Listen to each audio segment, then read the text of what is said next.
Let's take the Russia side of this deal for a second. Do you think Russia's about to invade Ukraine?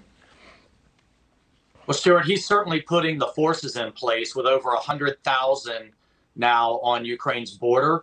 Some estimates are showing over 75,000 more on his border. But, this is happening. It shouldn't surprise anyone in the wake of Afghanistan and in the wake of the Nord Stream 2 pipeline going in place. So even if he doesn't invade, Stuart, he can choke off coal supplies to Ukraine, gas supplies because of that pipeline, and through cyber attacks and other means, shut off Ukraine's electricity. It was a very concerning trip.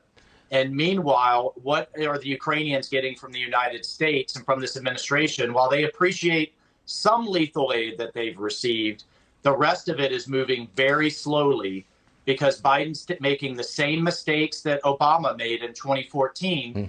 He's promising what he will do as a consequence after Russia invades.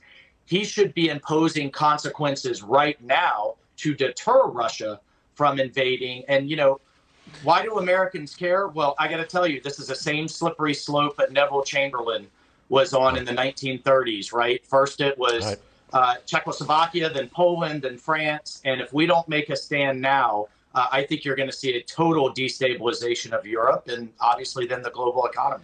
Congressman, I want you to look at this for a second. Jen Psaki was left virtually speechless when asked about President Biden's foreign policy achievements. Watch this. What does the administration consider your biggest achievement in foreign policy in this first year? This is a great question. I want to be thoughtful about it. I want to talk to the president about it, and I'm happy to do that. Okay, what's your reaction to that, Congressman? It seems to me that China's Xi pressuring Taiwan, Russia's Putin pressuring Ukraine, we are in the middle getting squeezed with a weakened president. What do you say?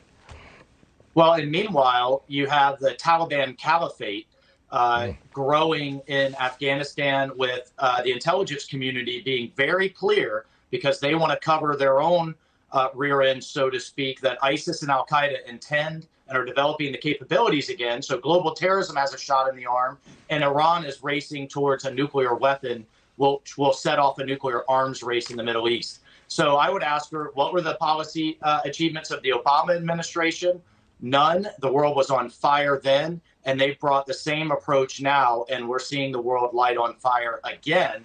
And the reason Putin and Xi are doing this now, Stuart, is because they know they can get away with it. They smell weakness in the White House, and dictators are always emboldened by weakness and deterred by strength, which they're not seeing.